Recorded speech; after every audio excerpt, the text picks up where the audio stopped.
What is up, YouTube? KingRaliant here. A few days ago, New World added patch 1.2, and with it came the Winter Convergence Festival event, lasting from December 16th to January 11th. This is a fun and festive Christmas event that I feel has added a nice flair to the game. So because of that, I wanted to cover a complete guide so you can get the most out of it. Starting with, what is the Winter Convergence Festival event? The main purpose of this event is to earn winter tokens that you can spend at Winter Convergence Festival shops to purchase things like consumables, festive fitting gear, and furniture alike from the Winter Wanderer in any winter village. You will use winter tokens and premium winter tokens. The quality of this gear is dependent on your reputation, which is increased in various ways. Gleamite and recovered presents scattered all around the world can be collected and turned in for winter tokens, collecting your daily presents from the Christmas trees located in each winter village and each controllable settlement. And last, completing a special winter quest. I will go over each of these topics later on in the video. Now for the most important part. I feel a lot of the player base will have better gear than what is offered, but for newer players, this is a fun way to get some decent starting gear. Something to think about as well. Eventually, New World may be adding some transmog. I, for one, really like the ice theme of a lot of the weapons and armor that are offered, so I'll be picking up some of them and storing them in my stash, because when they do eventually add transmog, I hope, I'll have those set aside and I'll be able to use them, because eventually this stuff's going to go away when the winter event expires.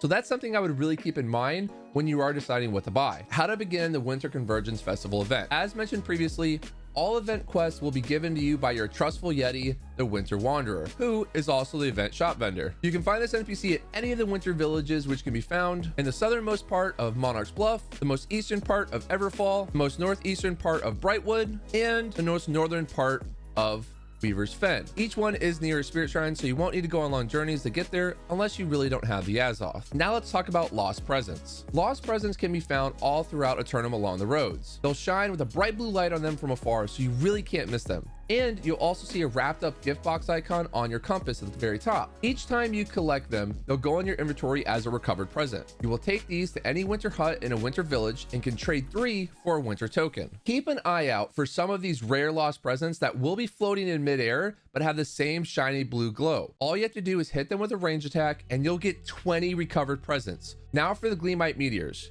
During nighttime only in the game, you will see the shiny bluish purple crystals dropping from the sky. You'll hear a super loud crash, and if you're near it, you're definitely going to hear it if you have your audio turned on.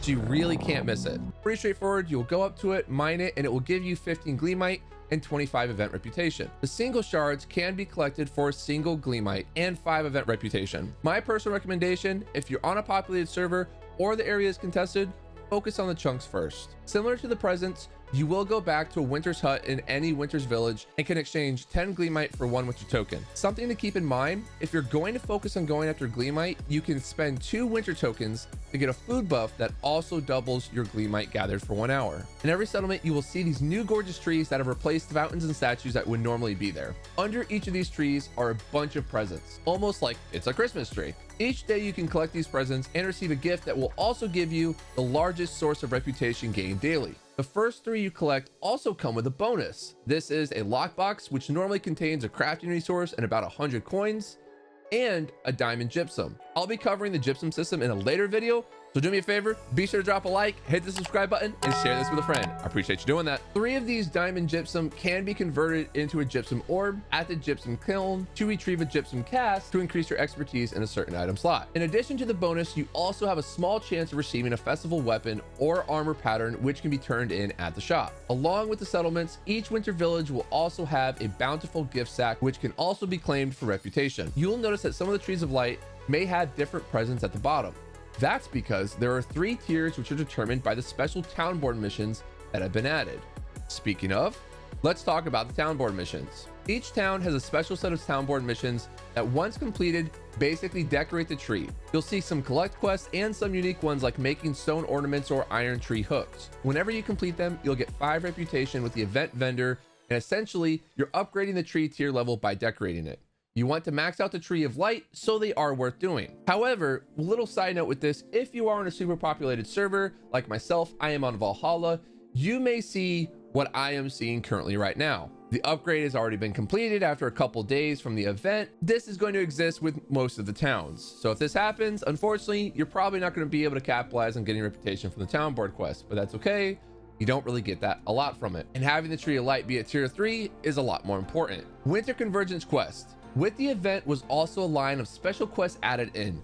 To begin them, you will need to be at least level 25, and to complete them all, you'll need to be level 60. This will begin with some introductory quests that show you all the winter villages, the huts, and basically an in-game tutorial of the whole entire event. Completing this introductory quest line should bring you to rank 2 with your reputation. You will then be brought to the first elite quest that sends you after 3 elite yetis to defeat. The first one is Rames, who is located at the landmark Rames Refuge, which is east of the winter village in Everfall. The quickest way to get to that is going to be to fast travel to Bear Claw Shrine and then go southwest from there, and then you'll run into the refuge landmark. The second one is Hari, who is located at Hari's Hollow, which is in the southernmost part of Monarch's Bluff. You're going to want to fast travel to Dread Scythe Lookout and then go northeast, and you will run into it.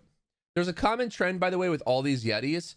All of the quests are going to be located somewhat near the Winter's Village, so just kind of keep that in mind. Plus, you will get a blue marker on where to go. The last one is going to be Sunnet, who's located in the western area of First Light in between Cutlass Key.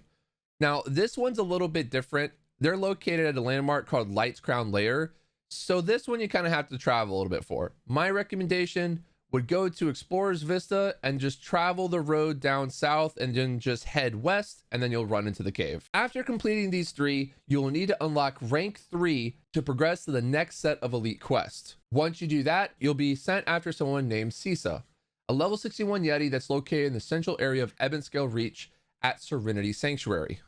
Now, I currently am still on this quest and I have not completed the whole quest line yet. I did do them in the PTR though. So this is what it will look like if you don't have the landmark unlocked. So you'll have a blue objective here. Basically just follow this and you will be fine. Quickest way to get to this one, go to Pilgrim's Rest, go up north through the mountains, and then you'll be able to run into it. After this, you'll then need to level up to rank 4 with your reputation, and then you'll be sent after another Yeti that's a level 62 called Isvari. Isvari is going to be found in northern Eden Grove at a landmark called Isvari's Isolation.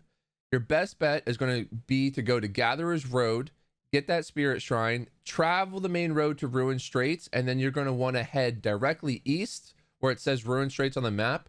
And it's going to be right here in this little cave area opening that's in the mountains on the map. So again, if you have the quest, it will have marked it with a blue thing for you. So it'd be pretty easy to follow. After that, same thing applies. You're going to go back, have to rank up to rank 5. And then once you do that, you'll be on the very last quest, who will give you the elite quest to go after the Winter Warrior themselves, a level 65 Yeti who will be dwelling in the most northern section, more northeastern section of Shattered Mountain.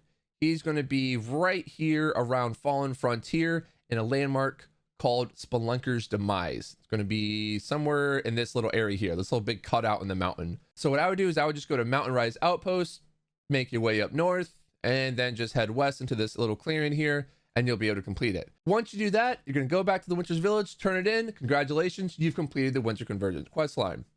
Now, I agree, it's not as in-depth as some people may like it, but it does show that they are trying, and it's kind of cool that we did get our Christmas event, as we did lose out on our Halloween event because of a lot of bugs, etc., etc. That and the big hour-and-a-half dev interview that we got from New World shows a lot of promise for the game. And this, to me, is just a little step in the right direction because they're at least trying to add something to be able to integrate the community. All in all, this has been a fun event. I've been enjoying it. It's festive. It's fun. There's really nothing to complain about, in my opinion. It's just an added little flair. But that's all I got for you guys today. Until the next one, do me a favor, click the like button, hit the subscribe button. I appreciate you doing that as always.